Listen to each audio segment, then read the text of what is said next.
I'm from New Jersey, and last year I worked for the Count Basie Theater, recording and editing their summer plays for kids so they could look back upon it, and it was definitely a favorite experience of mine that truly made me feel like I was on the next step to my filmmaking dreams. It was an internship, I wasn't getting paid, but moving on. But no, so after a day of filming at the Count Basie Theater, I was heading home when I saw a pizza place covered with the sign movies, which I recognized from Kevin Smith's work, because I live around the area. And it turned out later at night that Kevin Smith would shoot a scene for Clerks 3 there. And at night, I went there, and it was the first time I've ever been on a movie set. Or at the very least, I was actually there for a real movie being made in person, and it blew my mind. Seeing how it seemed just of two people talking to each other outside movies with so many equipment, so many people involved, it made me realize, me not realizing until I saw the scene being filmed, I was Fee from Rosario Dawson. Like, she was in a yellow jacket and I couldn't see her face, so I had no idea. But seeing how impressive a large crew takes one simple scene, timing just right with a train coming by, passing by, while all I had to film that day for myself was just a camera and tripod, it gave me hope for the future and will always stick with me as a filmmaker, because it's almost like that to realize how far I can come, just like anyone else from around the area, to go on to do great and bigger things.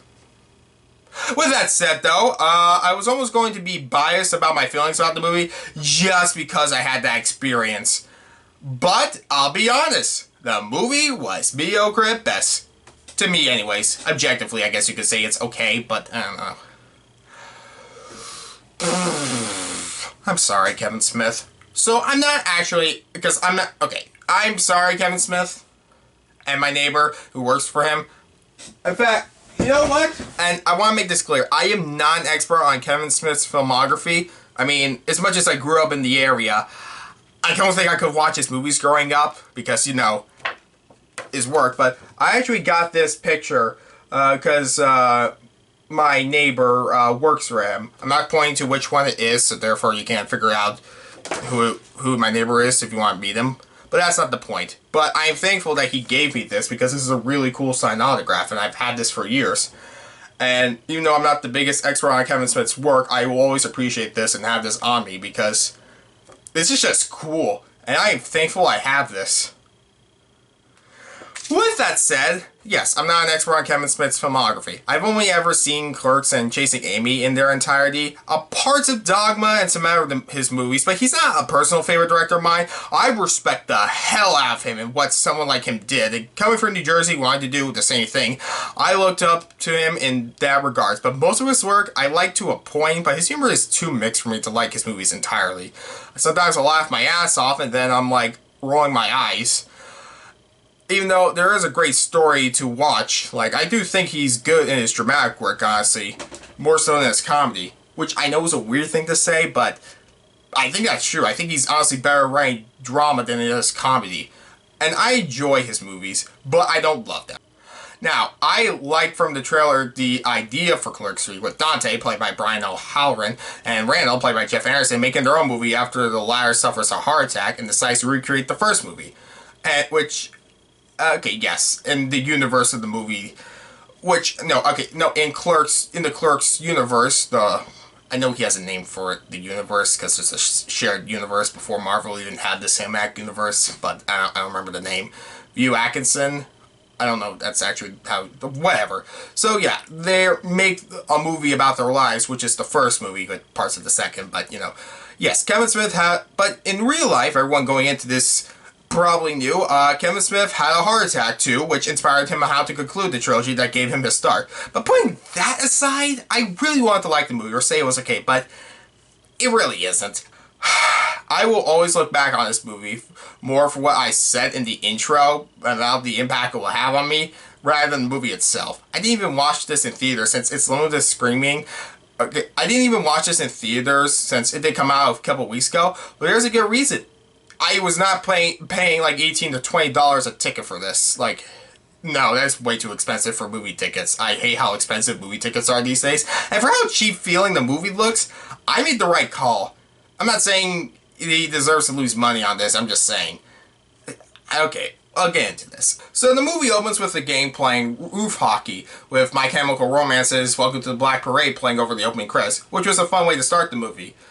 It was actually well used and didn't just feel like, hey, this is kind of popular. To be fair, it's the only good Chemical Romance song I know. Then you wait an hour for like the movie to get good again. I mean, okay, I don't want to just say that, like, okay, it has its moments in between, kind of, but like, I wouldn't say it just becomes good.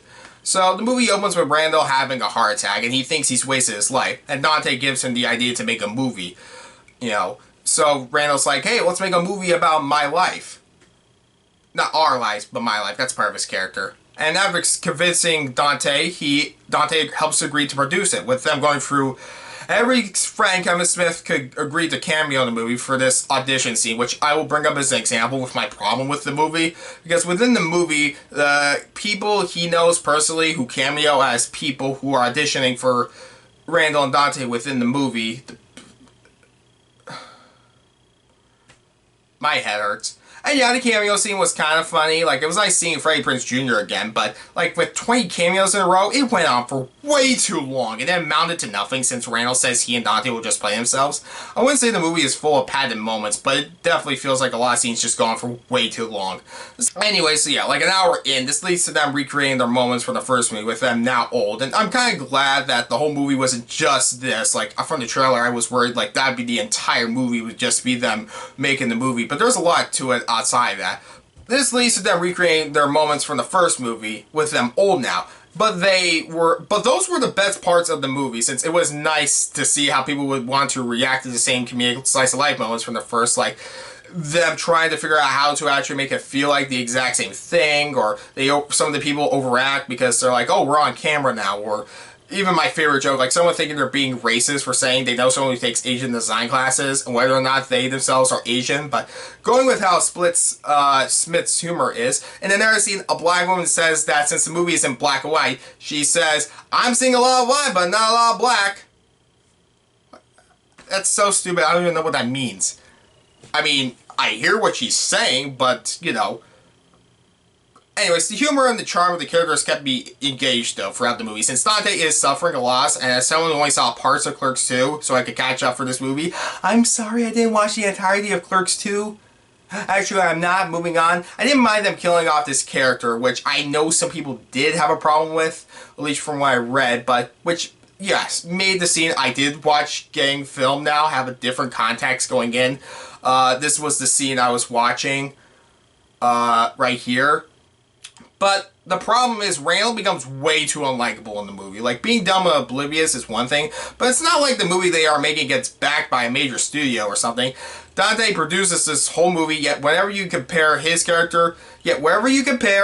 character to in the other movies, here he's so egotistical and unlikable here for me to...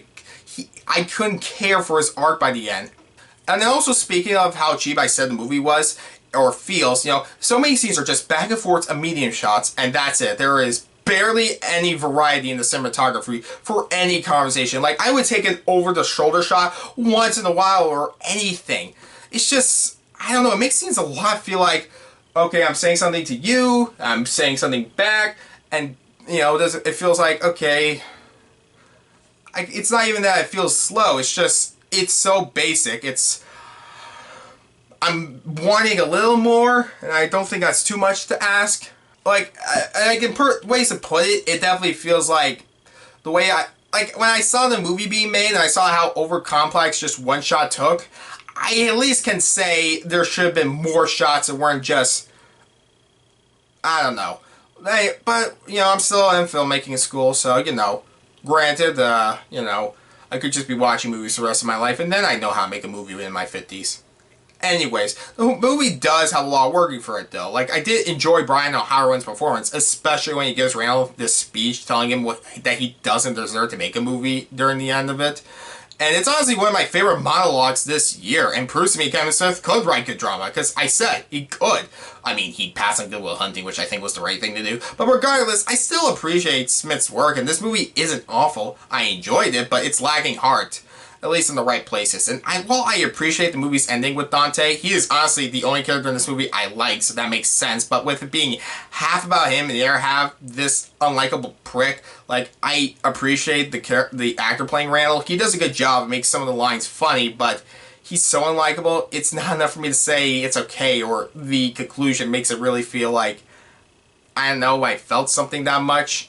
At least the way I think it was. Like, I felt like what happens with Dante's character, I enjoy. With Randall, not as much. But there's not enough for me to say it's an okay movie. It's mediocre best. But I can see people who do like it. And honestly, good for you. And I will always appreciate what Kevin Smith is doing for movies and what this movie will do for me as I become a filmmaker in the future. Every movie is hard to make, and it is nice to sort of see him conclude, well, the movie that started all on a high note. Like, I do think, regardless of me saying this is mediocre, he ends it on a high note, and I think that's a great thing to do. Like, that's hard to do. Like, I left the movie, well, I didn't left the movie, I watched it at home. When I finished the movie, I did feel good about myself. It wasn't great, but, you know, I think Kevin Smith should be proud of his work. And also, compared to every other movie I saw this weekend, at least with me reviewing afterwards, Halloween Kills and Black Adam in comparison, it was the best thing I saw this weekend, so there's also that. Clerks 3 is objectively okay, mediocre at best to me personally, but, you know, ends on a high note. Sometimes that's what counts the most. I guess. I actually don't know. But you know, I'm looking forward to what Kevin Smith does next. I honestly mean that. And thanks again for my neighbor who gave me this. If you're watching this, you know who you are. I give Clerks 3 a 5 out of 10. But I do recommend the movie.